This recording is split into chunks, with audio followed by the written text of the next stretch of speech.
It's been a busy week. Welcome back to Hardware News. We are doing a recap for the last 2 weeks, actually, because we've been working on some things.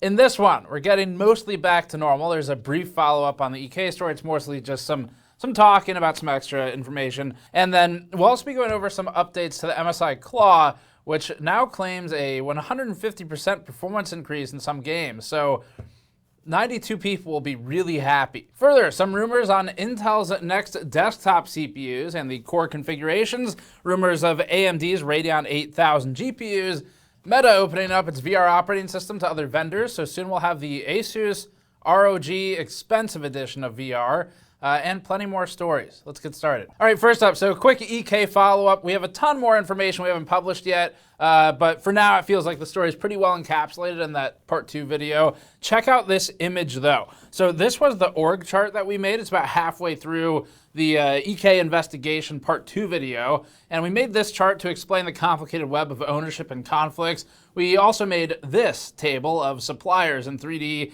and we additionally talked about EK's global locations in this section of the video. And then finally, we covered some of the finance documents, the tax forms, the Secretary of State filings, the taxes owed in various locations, and also discussed liens and loans in the business. The reason I wanted to just sort of surface all of these is for all of you who didn't make it that far into the video, or who just haven't seen it yet, there's some really cool stuff in there. And if you only watch one section, really, I would recommend somewhere around the 16 to 18 minute or so mark for the starting point, watch through till about 30 minutes or so. So you got a good 12 to 14 minute chunk in there that's really focused on sort of the business, the finance, the strange structure of owners and investors and all this weird stuff going on. That for me was the most fun part of the video, but we had to sort of establish the storyline of what is this company, what's it doing, what are its subsidiaries before we really got there. So you should check that out if you haven't, but I wanted to surface those just because it was the most intriguing part of it to me doing the research on this. And our business analyst had a pretty late night working on the org chart. I was on the phone with him for several hours. We were like, wait, so does this one connects to this one? But then how does it cross over to this one? It really felt like we needed some red strain. Actually, I bought some red strain, but the gag didn't make it into the video because the video ended up being pretty long. Anyway, we have received a number of follow-ups and tips that are credible. However, for now, we're probably done covering the story until we see something major out of EK. On the positive side, we've compiled a list of EK's employees and contractors, former and current, who've reached out to us. And for those of you who sent your resumes, your contact information, I've put it all together before this video goes up that we're filming right now. I'm going to be sending that out to a couple of the companies in the space that have requested basically a pool of good talent in the PC industry that they can try and fast track and hire from. So cool update on that. I've spoken with Starforge.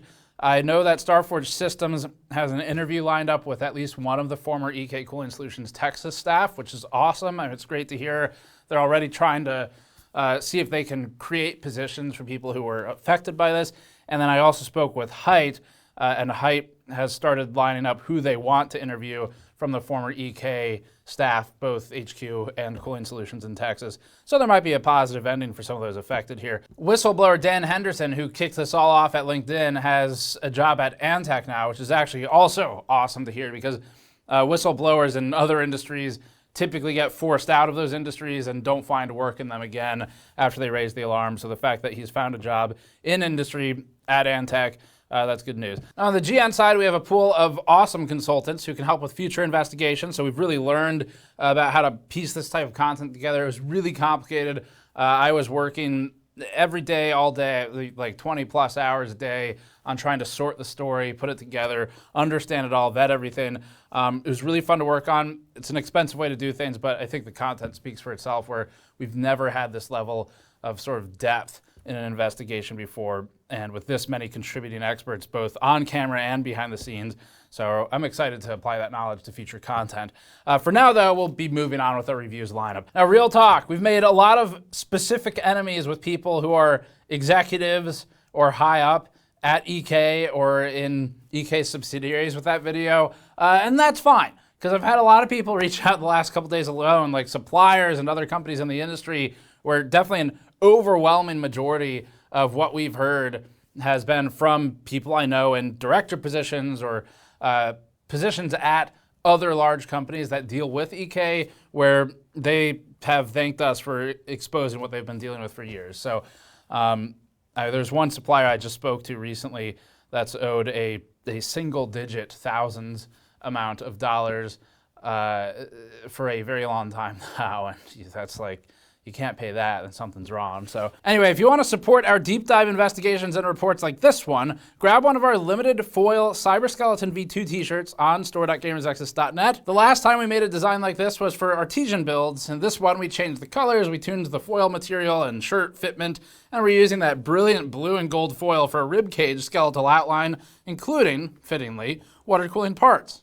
Like fittings. The spine's also pretty cool. It uses VRM components to form the structure, and this directly helps support expensive efforts like our EK investigation, which again cost us around $40,000, or actually over that, and it supports our research and editing teams. You can grab it for a limited time on store.gamersnexus.net. All right, let's get back to normal. We're going to do some speedrun stories first. These are rumors and things without a whole lot of content to them. First up, MSI posted updates. This one's official for its MSI Claw handheld that we reviewed a couple weeks ago. MSI claims an improvement upwards of 150%, which must have been borderline broken before to get that big of an uplift. We're not sure if this fix will fix the frame time pacing issues that we saw. Previously, just before our review went live, Intel posted its own update that recommended avoiding some MSI Center M power plans and stated its own intention of improving performance for ARC.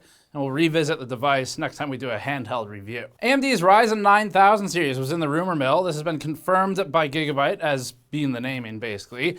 Gigabyte posted a press release that it has since changed, stating that its beta BIOS supports, quote, the coming Ryzen 9000 series processors, and video cards was able to capture a screenshot of the original posting. The only news here is that we now have a confirmed name.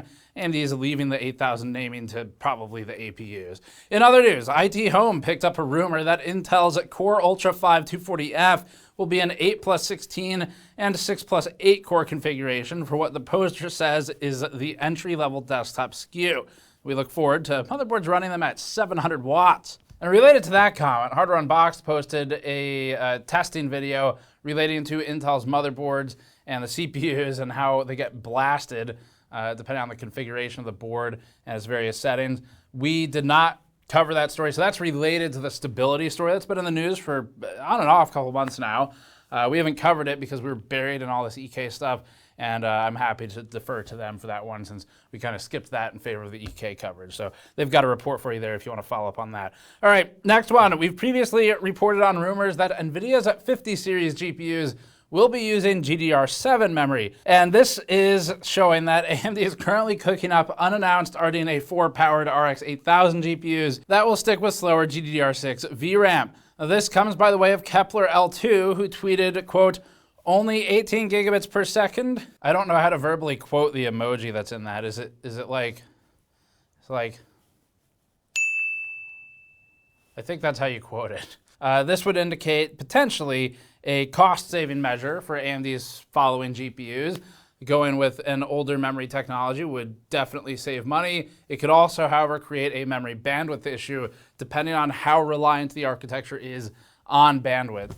And that varies architecture to architecture. The GDDR7 is expected to go into mass production throughout and by the end of the year. Companies like SK Hynix have stated publicly that they are targeting 40 gigabits per second performance out of GDDR7 as it matures. When it first comes out, it's going to be lower than that. It's typically how it goes. Now, for reference, AMD's RDNA 3-based RX 7900 GRE and RX 7700 XT both carry 18 gigabit per second memory, and this would be slower than the 7900 XTX, which carries 20 gigabits per second for its configuration by default. Now, up next, Meta opens up its VR OS to other vendors, including Lenovo and Asus. In what feels to be a bid to be the Android or Windows operating system in the VR space, Meta has announced that it's beginning to open up what it's now calling the Meta Horizon OS to other VR headsets. The company revealed that VR headsets from Asus, Lenovo, and a limited edition Quest headset made in collaboration with Xbox are in the works.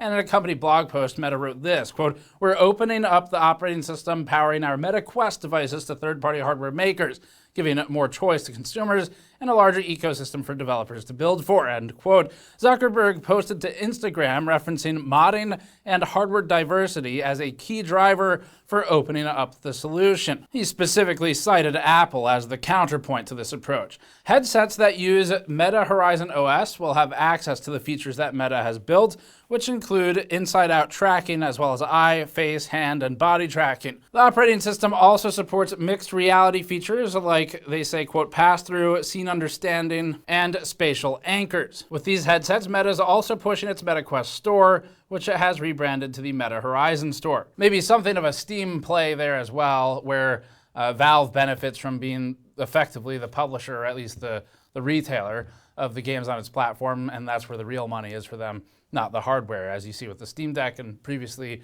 with the original HTC Vive efforts. So maybe something like that. Now, delving more into the coming headsets, there's the Asus version, which is supposed to be an ROG branded device, likely with ROG pricing attached to it. And this is aimed at being what they say is a, quote, all-new performance gaming headset. So Asus is really taking the gaming side of it and specifically cited high performance as a key demand that they seek to fill with that headset. Lenovo's headset seems to be aimed at more mixed uses, with the blog post highlighting things like learning and productivity, and also entertainment as the key areas of focus. Of sarcasm, by the way, before someone's like, I thought you liked the learning.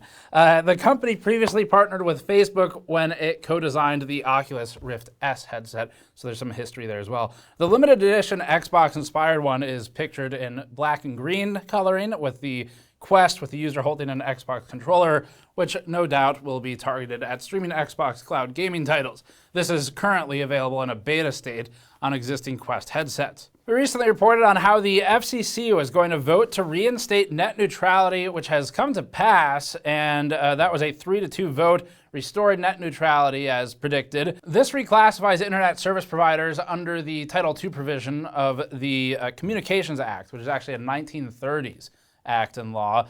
And this is after net neutrality was repealed in 2017. So it's kind of a restoring of that. Title II has a common carrier aspect, which would allow the FCC to have authority over those carriers. So critically, this would mean public access to internet would be explicitly required to be a non-discriminatory provision of that service. Now, in this instance, the non-discriminatory applies to the type of access. So that would be things like certain websites being faster or slower, maybe having throttling or other restrictions placed on them. So that's what's meant here by that use of that phrasing. So net neutrality theoretically aims to put all internet traffic on the same playing field, preventing potential paid priority lanes. Prior to the vote, proponent of net neutrality and FCC Chair Rosenworcel stated that internet access has gone from a, quote, nice to have to a, quote, need to have, adding that, quote, broadband is now an essential service. Essential services, the ones we count on in every aspect of modern life, have some basic oversight. Historically, ISPs, or internet service providers, have fought this provision, and it's mostly over concerns that their pricing could become regulated. So not a big surprise they would be against it. Now, this would be similar in some ways to utilities like power. It's not that far, but that's, I think, what they are maybe scared of as an ISP. The FCC has continued to push a national security angle for this. Previously, they pushed a more consumer angle from our observation of how things have gone down. So definitely a change in tone and what they're focused on. The material we saw was much less consumer focused this time.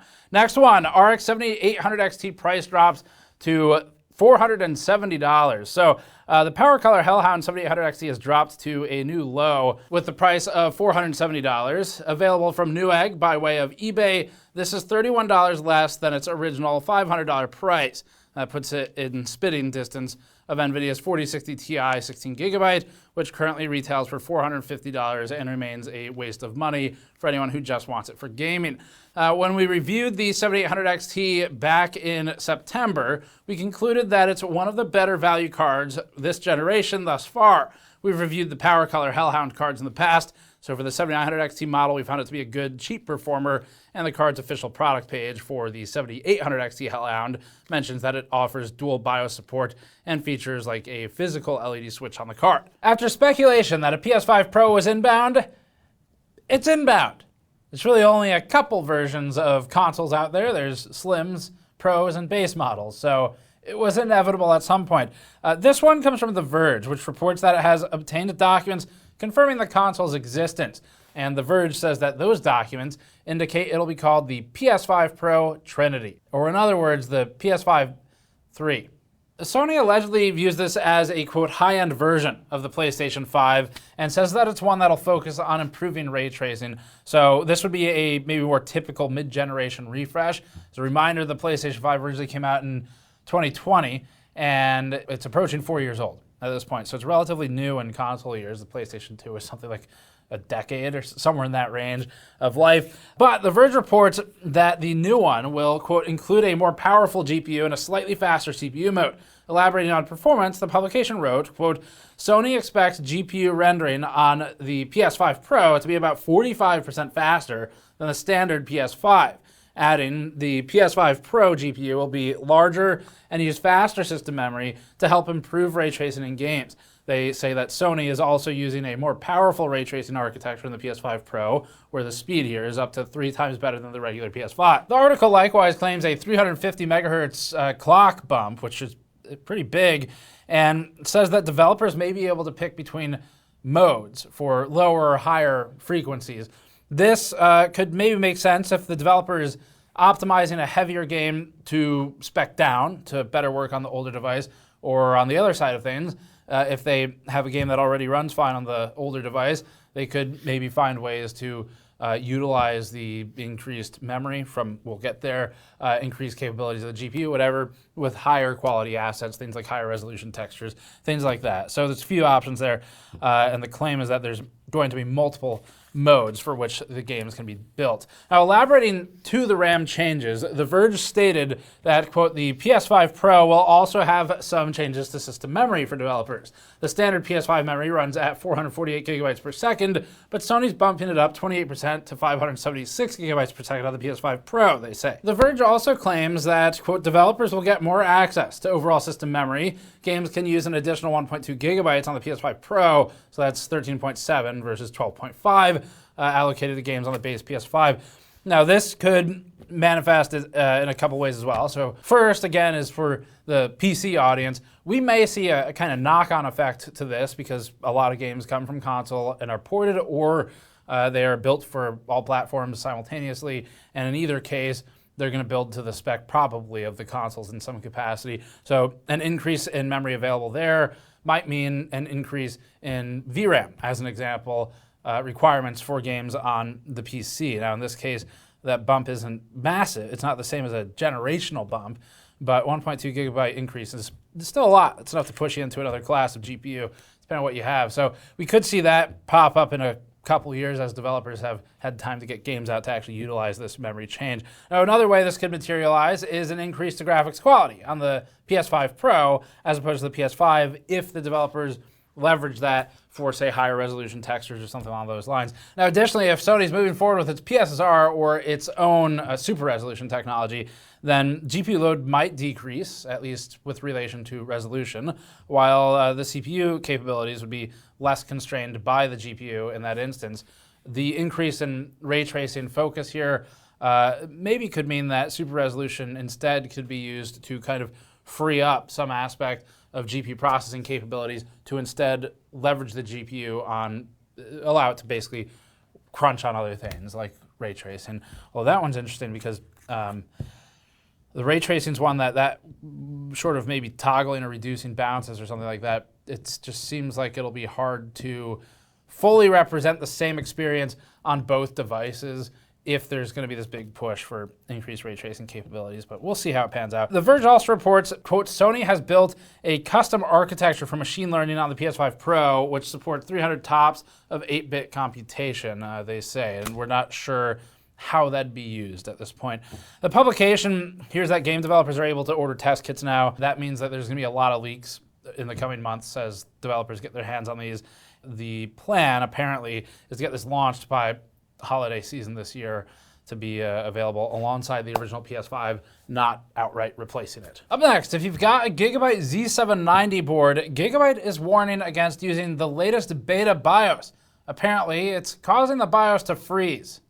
That's totally uncool.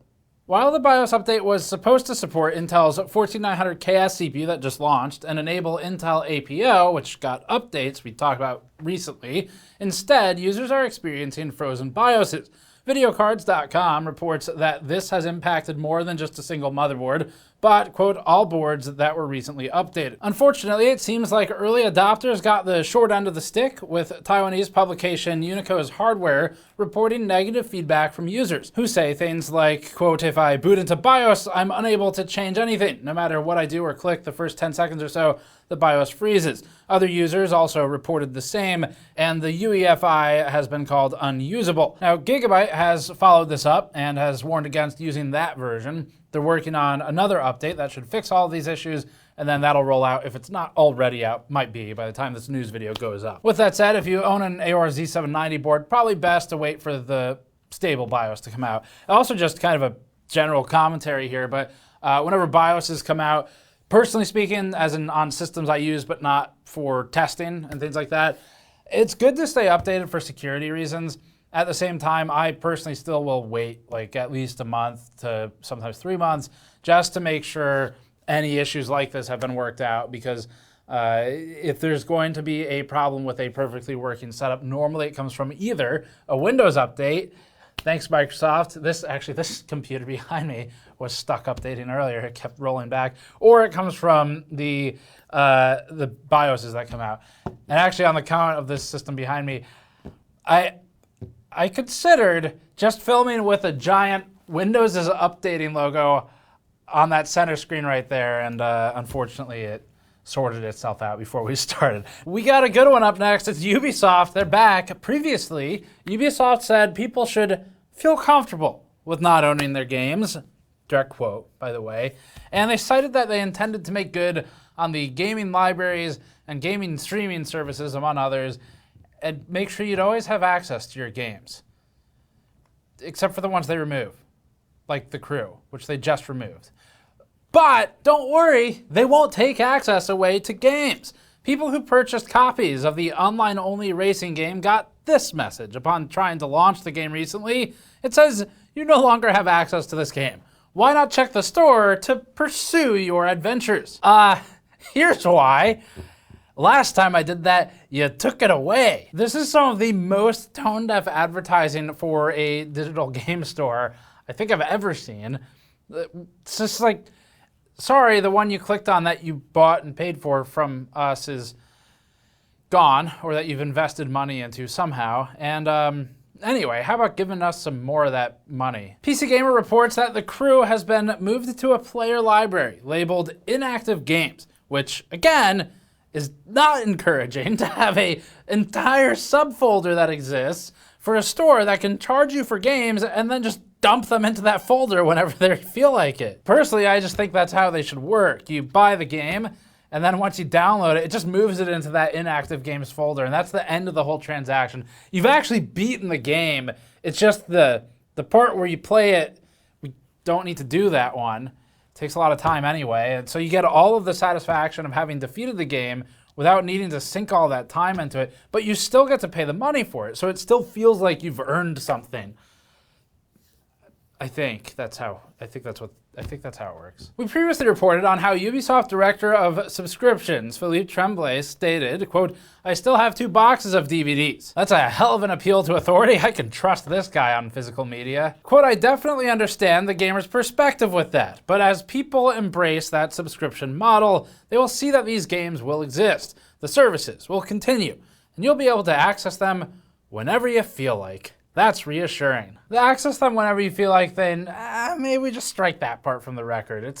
You can access them whenever Ubisoft feels like. That's what they meant. So when they said whenever you feel like it's just a typo, I actually was using shorthand. So internally, everyone knows they just shorten Ubisoft to just U, the letter. And when the journalist transcribed the statement, they didn't realize that. It's shorthand for Ubisoft. You can access it whenever Ubisoft feels like. And this all comes at a time when Accursed Farms is working on right of ownership for games. And if ever he needed more proof of the problem, then this definitely came to provide that. It's perfect timing for that discussion. All right, next one. We'll be back to this Ubisoft thing. I have a lot more thoughts on it. We'll let them cook a little longer. All right, that's it for hardware news this week. We filmed it over 2 days because we're in the middle of all the EK stuff. So that's everything for you. Covers a wide span. So the first half is the most recent news stories from the past week, and then you've got some from the week before as well, just because we skipped an episode there. So that gets you all up to speed. Thanks for watching. We have a ton of stuff coming out. We're in the reviews area of things now, taking a break from some of the investigations, although tips are still coming in. So we'll see if anything changes there, but largely pending EK's actions and decisions at this point. So that's it for this one. Thanks for watching. Subscribe for more. We'll see you all next time.